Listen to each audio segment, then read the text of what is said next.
अगर सियासी गलियारों की बात की जाए तो सारे अपनी सियासत को चमकाने के लिए एक दूसरे पे ब्लेम करेंगे। जो रियल इश्यूज हैं उन पर कोई बात नहीं की जाएगी, डाइवर्ट किए जाएंगे मुद्दे और कुछ ऐसी चीजें हाईलाइट कर दी जाएंगी जब मेन बात आएगी।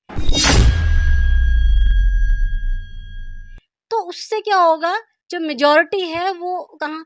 और एक और बात यहाँ पे मैं कहना चाहूँगी कि हमारा जो युवा है, अगर मैं जम्मू कश्मीर की बात करूँ तो जो टॉप 5 अनएम्प्लॉयड स्टेट्स हैं, जम्मू कश्मीर भी उसमें इंक्लूडेड है। अनएम्प्लॉयमेंट रेट इतना हाई है कि हमारा जो जम्मू कश्मीर का युवा है उसको समझ में नहीं आ रहा है कि उसको करना क्या है। जो आपने कवर किया हमारे स्कूल्स का बाटला में, गवर्नमेंट स्कूल्स, हम कैसे एक्सपेक्ट कर सकते हैं कि अगर ऐसी स्कूलों की कंडीशन है तो हम क्या एक्सपेक्ट करेंगे कि हमारी जनरेशन जो है वो एजुकेटेड होगी। कैसे होगी वो एजुकेटेड अगर उनके पास फैसिलिटीज ही प्रोवाइडेड नहीं है। 3 टीचर 250 बच्चों को पढ़ा रही है, कैसे हम कैसे उनके कैलिबर को आइडेंटिफाई कर पाएंगे। इतने सारे बच्चे होते हैं। मैं सिर्फ एक सवाल पूछना चाहूंगी, क्या वो अपने बच्चों को उस स्कूल में एनरोल करेंगे? क्या वहां पर अपने एडमिशन करवाएंगे अपने बच्चों की? अगर वो अपने बच्चों को भी उन जैसे स्कूलों में पढ़ा सकते हैं तो फिर कोई सवाल बनता नहीं। राजनीति की जाती है, किसी भी वे में उनको पावर में आना है, बस उनको वेलफेयर नहीं करनी है। अगर मैं जम्मू कश्मीर की बात करूं तो 72.62% पॉपुलेशन जो है रूरल एरियाज की है, गांव में रहते हैं ऐसे लोग। जब तक हमारे गांव डेवलप नहीं होंगे हम स्टेट की डेवलपमेंट की बात नहीं कर सकते, और स्टेट डेवलप नहीं होगा तो कंट्री डेवलपमेंट नहीं होगी। यहाँ पे ब्लैक टॉपिंग की जाती है, मिट्टी को उसको बजरी को ही कलर कर दिया ब्लैक कलर का और कर दीजिए ब्लैक टॉपिंग। सो ग्राउंड पर जो काम होते हैं उसको मॉनिटर नहीं किया जाता, उसमें करप्शन होता है। जो कॉन्ट्रैक्टर्स हैं वो मतलब पूरा एक होल सिस्टम जो है वो करप्ट हो चुका है। मेरे साथ आज एक यंग लीडर है नाजिया कटोच, जो कि चनैनी से हैं। उनसे कुछ खास मुद्दों पे बात करेंगे, क्योंकि सोशल मीडिया की बात करें तो हमेशा ही मैम एक्टिव रहते हैं, तो बहुत सारी राजनीतिक चीज़ों पर इन पर डिस्कस करेंगे। मैम आपका बहुत बहुत स्वागत है। Thank you so much. Nazia ji, पहले तो मैं ये जानना चाहूँगा कि आपका कैरियर कैसे स्टार्ट हुआ, कैसे आपको लगा कि आपको पॉलिटिक्स ज्वाइन करनी है? एक्चुअली पॉलिटिकल फील्ड में मुझे जो इंटरेस्ट था वो स्टार्टिंग से था। जब मैं छोटी थी तब भी मुझे ऐसा लगता था कि अगर if you want to change, अगर हम सिस्टम में चेंज लाना चाहते हैं then we need to get into it. अगर जब तक हम सिस्टम में जाकर उसे चेंज नहीं कर पाएंगे तब तक हम पॉसिबली चेंज जो है वो नहीं ला पाएंगे। 2020 में I was preparing for JKSSB exams वगैरह, तो मेरे अब्बूजी ने मुझे कॉल किया कि DDC इलेक्शंस हैं तो क्या आप इंटरेस्टेड हो तो चलो कंटेस्ट करते हैं। सो 2020 में फर्स्ट टाइम जब मैं प्रिपेयर कर रही थी उसके लिए, तो उन्होंने मुझे कहा कि आप इंटरेस्टेड हैं तो करते हैं कंटेस्ट इसमें। तो मैं ट्राई किया मैंने फिर मतलब। मैम DDC आपने कॉन्टेस्ट किया, तो अगर तहसील चनैनी की बात करें तो चप्पे चप्पे से आप वाकिफ़ हैं, तो किस तरह की मिसाइल्स हैं, किस तरह की दिक्कतें यहाँ पर लोगों को आ रही हैं? अगर सियासी गलियारों की बात की जाए तो सारे अपनी सियासत को चमकाने के लिए एक दूसरे पे ब्लेम करेंगे। जो रियल इश्यूज हैं उन पर कोई बात नहीं की जाएगी, डाइवर्ट किए जाएंगे मुद्दे और कुछ ऐसी चीजें हाईलाइट कर दी जाएंगी जब मेन बात आएगी। तो उससे क्या होगा, जो मेजॉरिटी है वो कहाँ। और एक और बात यहाँ पे मैं कहना चाहूँगी कि हमारा जो युवा है, अगर मैं जम्मू कश्मीर की बात करूँ तो जो टॉप 5 अनएम्प्लॉयड स्टेट्स हैं, जम्मू कश्मीर भी उसमें इंक्लूडेड है। अनएम्प्लॉयमेंट रेट इतना हाई है कि हमारा जो जम्मू कश्मीर का युवा है उसको समझ में नहीं आ रहा है कि उसको करना क्या है। कुछ ऐसे एरियाज थे हमारे चनैनी कॉन्स्टिट्यूएंसीज में जहाँ पर जो वायर्स थी, जो बिजली की तारें होती हैं, वो उनको पोल्स प्रोवाइडेड नहीं थे और वो ट्रीज के साथ मतलब लगाई हुई है, पेड़ों के साथ लगाई हुई है। सो इतना रिस्क लेकर लोग, और ऊपर से अगर पानी की बात करूँ तो इतने दूर डिस्टेंस में उनको पानी लेने जाना पड़ता था, मतलब कोई फैसिलिटी प्रोवाइडेड ही नहीं। और एजुकेशन की बात करूँ तो वो भी वहाँ पर भी लैग कर रहे थे हम।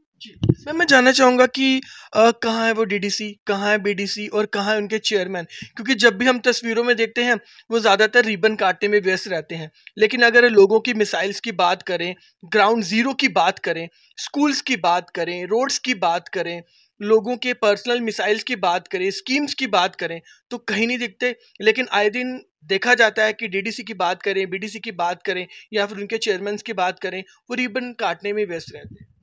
तो सेम जो 2020 में जो इश्यूज थे अभी तक वो सेम परसिस्टेंट, अभी भी वही प्रिवेल कर रही है, वही प्रॉब्लम्स प्रिवेल कर रही है। तो मैं क्वेश्चन उनसे भी करना चाहूंगी और लोगों से भी करना चाहूंगी। देखिए, लोगों का अगर उन्होंने चुन के लाया है, if we have the right to elect somebody, अगर हम अपने रिप्रेजेंटेटिव्स को चुनते हैं तो हमें पूरा हक है कि हम उनसे सवाल भी करें। लोग उनके इनॉग्रेशंस को देख रहे हैं, उनके सोशल मीडिया प्लेटफॉर्म्स में देख रहे हैं, वो रिबन कट कर रहे हैं और चले जा रहे हैं। बाद में जो उन कामों की मॉनिटरिंग होती है वो कौन करने वाला है, उस पे कौन सवाल उठाने वाला है? उनका जो ऑब्जेक्टिव होता है वो पावर सीक करना होता है, नथिंग एल्स। उनको वेलफेयर से कोई मतलब नहीं, डेवलपमेंट से कोई मतलब नहीं, उन्हें अपनी पोजीशन चाहिए और उस पोजीशन को होल्ड करने के लिए, होल्ड रखे रहने के लिए वो किसी भी हद तक जा सकते हैं। पिछले दिनों मुहिम स्टार्ट हुई थी कि इनरोल किया जाएगा बच्चों को, गवर्नमेंट स्कूल में इनरोल करने की मुहिम जो चलाई हुई थी। पर मैं उनसे भी सवाल करना चाहूंगी कि अगर आप वो मुहिम चला रहे हो पर आप उनकी गवर्नमेंट स्कूल्स की पढ़ाई को बेटर तो करो, उनकी क्वालिटी को तो बेटर करो। यहाँ क्वालिटी तो दूर, वहाँ पे फैसिलिटी भी अवेलेबल नहीं है। क्लास में रूम्स, क्लासरूम्स जो है वो भी आपने देखे किस हद तक, वहाँ पे तो कैसे बच्चा बैठेगा और कैसे बच्चा ध्यान देगा पढ़ाई में, स्टडीज में कैसे वो अपना कंसंट्रेट कर पाएगा। सो बहुत सारे चीजें हैं जहां पर वर्क करने की जरूरत है। और मैं समझ रही हूँ कि अगर 2020 से ये जो ऑब्जेक्टिव्स चल रहे थे डीडीसी के या जो भी सामने आकर बोल रहे थे, आज 2023 से अगर सेम वही चीजें रिपीट हो रही हैं या सेम वही चीजें वहां तक ही सीमित हैं, तो हम क्या डेवलपमेंट की बात कर रहे हैं और क्या मॉडल बनाएंगे हम चुनाने को? केंद्र की बात करें, केंद्र सरकार की तरफ से बहुत सारी स्कीम्स लागू की जाती हैं, लेकिन पंच की बात करें, सरपंच की बात करें, डीडीसी की बात करें, बीडीसी की बात करें, जैसे कि बहुत सारी स्कीम्स आती हैं। अगर हम मिसाइल के तौर पर बात करें, प्रधानमंत्री आवास योजना की बात करें, लेकिन ग्राउंड में आज भी लोगों के पास घर नहीं है और पिक एंड चूज की पॉलिसी अपनाई जाती है। अगर पंच की बात करें, सरपंच की बात करें, तो वो जो उनके चहीते हैं, जो सच में हकदार नहीं है, उन्हें ही वो घर प्रोवाइड करते हैं, लेकिन जो असल मायने में जरूरतमंद है, जो उसके हकदार है, वहां तक वो स्कीम नहीं पहुंच पाती। एग्जैक्टली हमारे अपने गांव का था, वहां पर कृष्णी देवी जी करके एक लेडी थी जो विडो थी, 5 बच्चे थे उनके। उनको पिछले कई साल से जो घर है उनका पूरा प्रॉपर डैमेज हो चुका था, पूरा डैमेज, वो रहने लायक नहीं था। फिर हमने जब उनके पेरेंट्स से बात की तो उन्होंने कहा कि हमने नाम जो है वो दिए थे, फिर वो रजिस्टर नहीं हुए या जो भी प्रोसेस होता है उनका।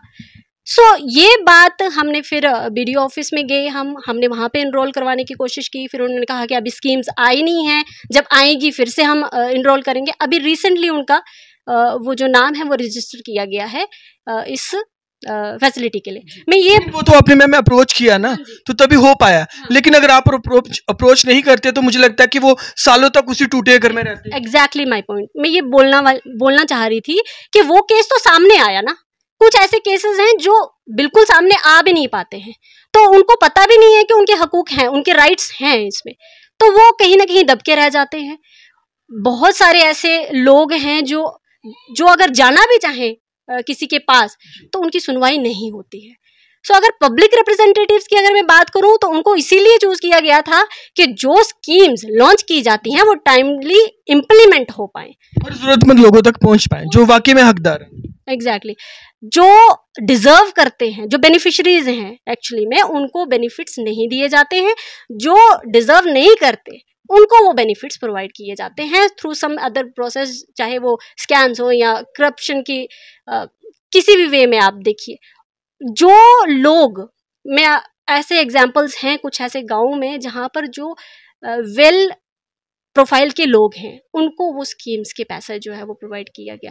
बहुत सारे डेटाज आपको मिल जाएंगे अगर आप इन्वेस्टिगेशन करवाएं, या बहुत सारे डेटाज ऐसे आपके सामने आ सकते हैं। पर जो एक्चुअल में जिनको वो चाहिए थी, जिनको वो ज़रूरत है, उनको वो चीज़ें मिलती नहीं है। प्रधानमंत्री ग्राम आवास योजना की ही क्यों, बाकी जो स्कीम्स हैं वो भी, आप जैसे विडो पेंशन्स वगैरह हैं, ठीक है, अब कुछ लोग ऐसे हैं जिनके बीपीएल और एपीएल वगैरह, जो बीपीएल कैटेगरी में फॉल करते थे उनको एपीएल में कन्वर्ट कर दिया गया। अब अगर उनसे, और इतने सारे डॉक्यूमेंट्स उनसे मंगवाए जाते हैं, आए दिन अगर वो जा रहे भी हैं कहीं पे डिपार्टमेंट के पास जा रहे हैं तो उनको बार बार उनको बोला जाता है कि आप फिर से आइए, हाँ उनको फिर से बोला जाता है कि आप फिर से लेके आइए डॉक्यूमेंट्स, फिर दूसरे दिन अच्छा आप 3 दिन के बाद लेके आइए, 4 दिन के बाद लेके, तो वो एट लास्ट क्या करता है अपने आप को वो गिव अप कर देते हैं, वो जाते ही नहीं है फिर बाद में डिपार्टमेंट के पास। तो ये सब चीजें जो है एक ऐसा ट्रांसपेरेंसी होनी चाहिए जिसमें जो एक्चुअली में डिजर्व करते हैं, जिनको ज़रूरत है उस चीज़ की, उस स्कीम की, उन तक वो स्कीम्स पहुंचाई जाए। सो ट्रांसपेरेंसी लैक कर रही है हमारी, मतलब ओवरऑल देखिए, आप एजुकेशन फील्ड देख लीजिए, आप हेल्थ फील्ड देख लीजिए, आप कोई भी फील्ड उठा के देख लीजिए, कोई भी सेक्टर देख लीजिए, वहाँ पर जो लोग हैं वो सफ़र कर रहे हैं।